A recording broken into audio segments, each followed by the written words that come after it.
Sources of funds through equity shares. यानी कि अगर हम अपना पैसा अपना बिजनेस स्टार्टअप करने के लिए, चलाने के लिए इक्विटी शेयर्स के जरिए हम अगर अपना पैसा इकट्ठा कर रहे हैं, तो वो क्या, उसके क्या प्रॉस होंगे, क्या कॉन्स होंगे, कैसे किया जाता है, इस बारे में हम लोग बात करेंगे। तो इक्विटी शेयर्स के बारे में तो हम लोग सब लोग जानते हैं, बचपन से हमें पढ़ाया जा रहा है कि एक कंपनी होती है, कंपनी की एक ऑथराइज्ड शेयर कैपिटल होती है। उस शेयर कैपिटल को जब हम छोटे छोटे हिस्सों में डिवाइड कर देते, जैसे हमने क्या कहा, 1 lakh shares of ₹100 each, means हमारी कैपिटल है 1 करोड़ रुपए, और 100 रुपए के हमने उसे 1 लाख हिस्सों में बांट दिया। इस 1 लाख शेयर्स में से हर एक की कीमत, इस शेयर की कीमत कितनी, 100 रुपए। मेरे पास 1,000 रुपए हैं, मैंने 10 शेयर खरीद लिए। आपके पास 1 लाख रुपए शेयर हैं, आपने उसमें से 1,000 शेयर खरीद लिए। मींस जिसके पास जितने पैसे हैं उतने रुपए के इक्वल उसने शेयर खरीदे और कंपनी में मालिक बन गया, उतने हिस्से तक के लिए। मेरा शेयर, मेरे पास 10 शेयर हैं, मैं 10 शेयर के बराबर मालिक। आपके पास 100 शेयर हैं, आप 100 शेयर के बराबर मालिक। कोई तीसरा आदमी है जिसके पास सपोज 1,000 शेयर्स हैं, 1,000 शेयर्स के इक्वल मालिक। बोली बात, लॉजिक समझ में आ जाता है। नाउ ये जो पैसा आया, कंपनी के पास आ गए 1 करोड़ रुपए। इस सोर्स से बहुत आसान लगता है सोचने में, बाजार में इक्विटी शेयर्स फ्लोट कर दीजिए, लीजिए पैसा ही पैसा। तो equity shares are the most important source of raising long term capital. ध्यान दीजिए, मैंने क्या कहा है, मैंने कहा है लॉन्ग टर्म, ये ऊपर लॉन्ग टर्म, शॉर्ट टर्म नहीं, लंबे समय के लिए अगर आपको पूंजी चाहिए तो आप क्या करेंगे, आप इक्विटी शेयर को अपना एक सोर्स बना सकते हैं। यानी कि equity shares are the most important source of raising long term capital by a company. They represent the ownership of a company and therefore the capital raised by issue of the share is called owners fund. Equity shares को दूसरा नाम भी हम क्या देते हैं, owner's fund, मालिक का पैसा है। तो चूंकि शेयर लेते ही उतने परसेंट का मैं मालिक बन जाता हूं, हिस्सेदार बन जाता हूं। लेकिन इसे बड़ी मजेदार बात है, ये मालिकाना हक कुछ इस तरह का होता है जैसे रेलवे के डिब्बे पे लिखा होता है, रेलवे आपकी संपत्ति है, छूना नहीं। ऐसा नहीं आप कह सकते रेलवे मेरी संपत्ति है, क्या हो गया, ये डिब्बा मैं अपने घर ले जाता हूं। नहीं, संपत्ति आप ही की है, आप करदाता हैं, आप टैक्स पेयर हैं, आपने टिकट खरीदा है, you are, but you don't have the ownership. Title नहीं है आपके पास, मालिकाना हक नहीं है आपके पास। वही स्थिति कंपनी के साथ भी होती है। क्या ऐसा संभव है कि मैं रिलायंस इंडस्ट्रीज के 150 हजार शेयर्स खरीद लूं और शाम को अंबानी जी को फोन करूं, अंबानी जी वो मुझे जरा बंबई जाना है, जरा जेट भेज दीजिए, अपना निजी वाला हवाई जहाज भेज दीजिए? कह सकता हूं ऐसा? नहीं कह सकता। क्यों? क्योंकि मेरे जैसे 50 मालिक हैं। उस हवाई जहाज की मालिक शेयर होल्डर नहीं है, उस हवाई जहाज का मालिक कंपनी है। कंपनी डिसाइड करेगी कि किसको वो हवाई जहाज में ट्रैवल करना है और किसको नहीं करना है। तो ये जो इक्विटी शेयर्स हैं, ये कंपनी का मालिकाना हक देते हैं, कंपनी का नहीं। यहां पे इस चीज को ध्यान रखिएगा। तो फीचर्स ऑफ इक्विटी शेयर क्या होते हैं? आपको एक तो वोटिंग राइट मिलता है।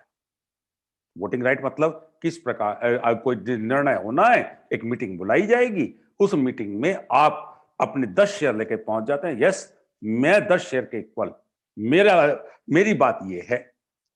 पार्टिसिपेशन इन मैनेजमेंट, अगर आपके पास पर्याप्त संख्या में शेयर्स आ जाते हैं, पर्याप्त, तो आपको वोट देने, जो मैनेजमेंट है, प्रबंधन है, उसमें दखल देने का, उसमें शेयर करने का अधिकार भी प्राप्त हो जाता है। कैसे मिलेगा? आप इलेक्शन लड़ेंगे, उस इलेक्शन में आपका चुनाव एज ए डायरेक्टर होगा, और आप उसके बाद अपना काम करेंगे। आपको जो आपका पैसा है आपने लगाया है शेयर के तौर पर, उसका रिटर्न जिसका कहते हैं उसका प्रतिफल, वो आपको in the shape of dividend प्राप्त होता है। आपका लाभों में हिस्सा है in the shape of dividend, लाभांश। नाम ही देखिए क्या है, लाभांश, लाभ का अंश, लाभ का हिस्सा, वो आपको रिटर्न के तौर पर मिल जाएगा। लेकिन ये रिटर्न अनस्टेबल होता है, किसी साल 4% तो हो सकता है किसी साल 40%। ये इक्विटी शेयर्स की खासियत होती है। और हाई रिस्क 4 और 40 के साथ में ऐसा भी हो सकता है जीरो हो जाए, हाई नहीं, कंपनी घाटे में चली गई, high risk. No charge on assets of the company, बावजूद इसके कि कंपनी ने अपनी पूरी हिस्सेदारी मार्केट में बेच दी, मार्केट में फैला दी, बावजूद इसके कंपनी की संपत्तियों पर शेयर होल्डर का कोई हक नहीं होता। कंपनी अपनी पूरी की पूरी, बड़ी मजेदार स्थिति देखिए, कंपनी की कैपिटल है 1 करोड़ रुपए, जो कि उसने जनता से ली हुई है। टेक्निकली स्पीकिंग वो सारी संपत्ति जनता की है, लेकिन share capital is not providing any charge, किसी प्रकार का कोई प्रभार, कोई बंध वो नहीं देती। यानी कि उस 1 करोड़ रुपए से आपने जो संपत्ति खरीदी, उस संपत्ति को अगर कंपनी चाहे तो किसी बैंक, किसी फाइनेंशियल इंस्टीट्यूशन के पास गिरवी भी रख सकती है।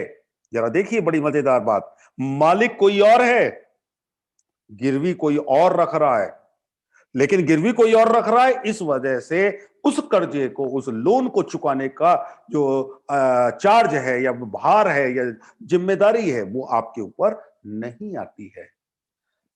और ये cost of raising is generally higher than to any other source of funds. Normally ये सबसे महंगा सौदा होता है किसी बाजार से पैसा उठाने का, नॉर्मली। तो ये फीचर्स ऑफ इक्विटी शेयर्स है, यहां पर ध्यान रखिएगा। ये फीचर्स मैं आपको शेयर के नहीं बता रहा हूं, ये फीचर्स मैं बता रहा हूं आपको equity share as a source of funds for a company. अगर हम इक्विटी शेयर के जरिए पैसा कमाते हैं, पैसा उठा के ले आते हैं बाजार से, तो हमें क्या फायदा होगा? सबसे पहला बर्डन, लोअर बर्डन, सबसे पहला फायदा है lower burden on management as this source is not suppose to be repaid. Share capital कभी लौटाई नहीं जाती, जो आ गया वो आपका, क्योंकि जिस दिन आप कैपिटल लौटाएंगे उस दिन कंपनी खत्म हो जाएगी। तो ये पूंजी आपको कभी लौटानी नहीं है, सबसे बड़ा। यानी कि आप चिंता मुक्त हैं, जितना पैसा है वो हमारा है और इसको इस्तेमाल करने का हक भी हमारा है। कभी कभी क्या होता है कि कंपनियों की क्रेडिट बाजार में बहुत ज्यादा खराब होती है। बाजार से मतलब फाइनेंशियल इंस्टीट्यूशंस में, जैसे आपने नाम सुना होगा ना सिबिल, तो किसी कभी इन कंपनियों की भी सिबिल बनती है। इवन जो गवर्नमेंट है, सरकारें हैं, इनकी भी सिबिल बनती है, क्योंकि लोन सबको लेना है, चाहे वो गवर्नमेंट हो, चाहे वो कोई देश हो, चाहे वो स्टेट गवर्नमेंट हो, चाहे आप हो, चाहे मैं हूं, सिबिल रिपोर्ट सबकी बनेगी। अगर किसी कंपनी की सिबिल रिपोर्ट खराब है तो उसे कर्जा नहीं मिलेगा, लेकिन सिबिल रिपोर्ट खराब है ये जनता को तो नहीं पता, और पता भी है तो थोड़े बोड़े 10, 20, 50, 100 लोगों को पता। तो अगर आपकी सिबिल रिपोर्ट खराब है, आपका क्रेडिट इश्यूज खड़े हुए हैं जिसकी वजह से आपको कर्जा मिलने में समस्या है, इक्विटी शेयर फ्लोट कर दीजिए। फिर उसके बाद से आपके फंड मैनेजर, ये उसका खेल हो जाता है किस प्रकार से वो आपको कम से कम खर्चे में, कम से कम इश्यूज के साथ ज्यादा से ज्यादा इक्विटी शेयर आपके बिकवा दे।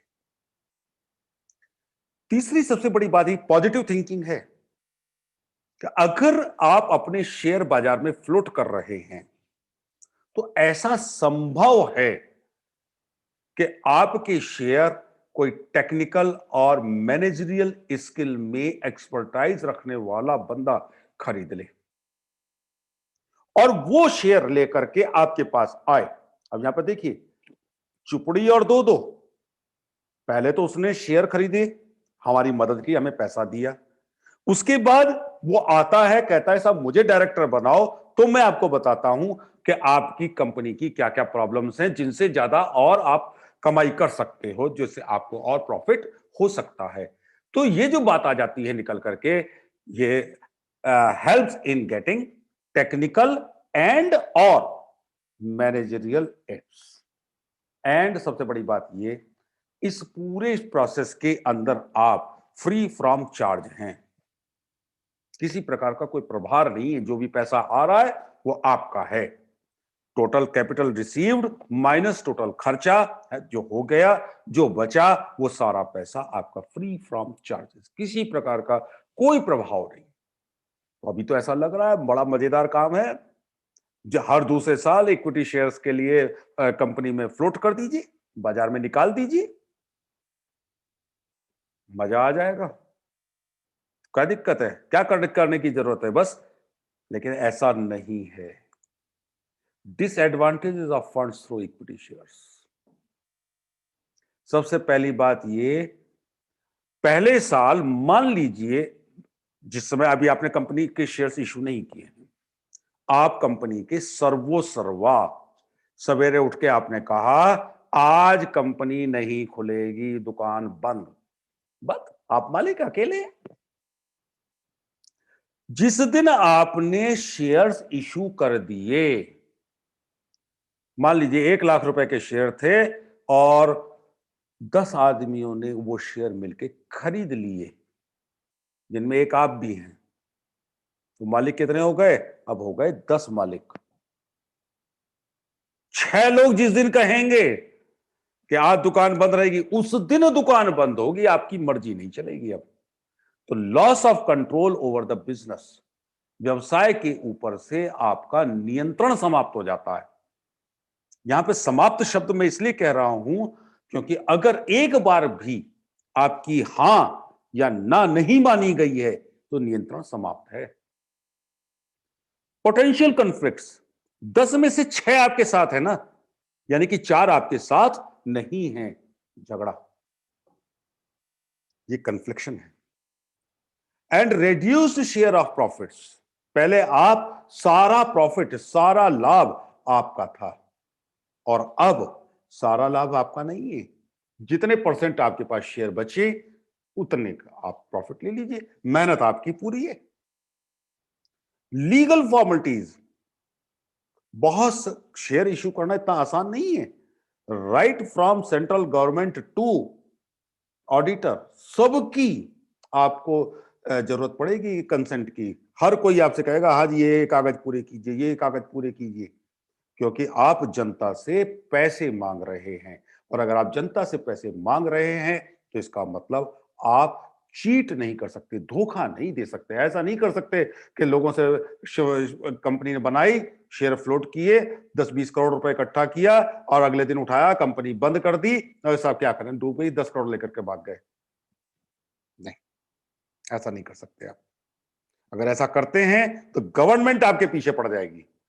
इसलिए कंपनी के जो शेयर है इशू करते समय लीगल फॉर्मेलिटीज आपसे पूरी कराई जाती हैं और ये सबसे ज्यादा costly and unreliable source of funding है।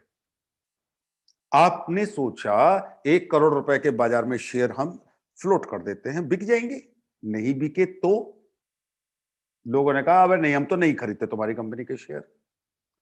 इसके 2 परिणाम होंगे।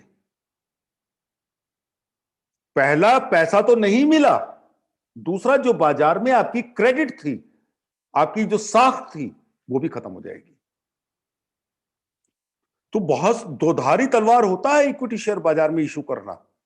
अगर आपका शेयर बाजार में आते ही बिक गया तो इसका मतलब आपकी रेपुटेशन बहुत ऊंची चली जाएगी, आपका प्रोडक्ट, आपका माल धगाधग बिकने लगेगा। कंट्रेरी टू दैट, अगर आपका प्रोडक्ट, आपका माल नहीं बिकेगा, अगर बाजार में आपके शेयर धड़ाम हो गए, गिर गए, तो असर वहां तक पड़ेगा। तो ये इसके डिसएडवांटेज हैं। अब सवाल ये पैदा होता है, हम कब तय करें कि हमें इक्विटी शेयर इशू करके पैसा लेना चाहिए या नहीं, यानी कि deciding factor for funds through equity share. Equity share के माध्यम से हम इसको कैसे मतलब तय करें। अगर ये क्वेश्चंस हैं, if management and directors are sure enough about the generation of healthy profits, अगर मैनेजमेंट और डायरेक्टर सोचते हैं कि शेयर लाने के बाद हम अपने प्रॉफिट को 10 गुना कर देंगे, नतीजा आज मेरी जेब में 10 लाख रुपए आ रहे हैं, कल भी 10 लाख रुपए आते रहेंगे, अगर ये सोच है हां, तो शेयर इश्यू करो। अगर जवाब है ना, don't. If management and directors are comfortable to accommodate and honour fresh directors, जो कंपनी नए शेयर्स लेके आएगी तो नए डायरेक्टर्स भी आएंगे जो आपसे आपके किए गए सवालों जो निर्णय हैं उन पर सवाल खड़े करेंगे। ये उनका काम होगा और हो सकता है कुछ नए निर्णय भी लें। अगर आपका दिल और आपका स्वभाव इस नेचर का है कि इन डायरेक्टर्स को आप हैप्पीली हैप्पीली उनको वेलकम कर सकें, उनको ऑनर कर सकें, तो कहिए हां, और अगर आप ऐसा नहीं कर सकते हैं तो कहिए ना। मीठा मीठा गप, कड़वा कड़वा थू नहीं चलेगा। If credit worthiness is an issue, अगर बाजार क्रेडिट वर्दीनेस मतलब बाजार में आपकी साख खराब है, यानी कि बैंक आपको लोन नहीं दे रहा है, तो भाई आपके पास चारा ही कोई नहीं है, रास्ता ही कोई नहीं है, आप इक्विटी शेयर पे ही जाएंगे। और अगर आपकी क्रेडिट वर्दीनेस गुड है, अच्छी है, बैंक आपको लोन देने के लिए आपके दरवाजे के बाहर लाइन लगाए हुए हैं, तो फिर सोचिए कि क्या शेयर्स इशू करें। If management and directors are ready to share the process of decision making process, अगर पुराने डायरेक्टर नए डायरेक्टर्स को डिसीजन मेकिंग प्रोसेस में एकोमोडेट करने के लिए, उनकी राय लेने के लिए, उनकी बात सुनने के लिए तैयार हैं, तो ही आप नए शेयर्स इशू कीजिए। अगर इनमें से किसी भी सवाल का जवाब ना है तो इक्विटी शेयर नहीं। If management and directors have no objection to share the business secret, हर बिजनेस के अपने सीक्रेट्स होते हैं जिनके दम पर ही वो सरवाइव करती है।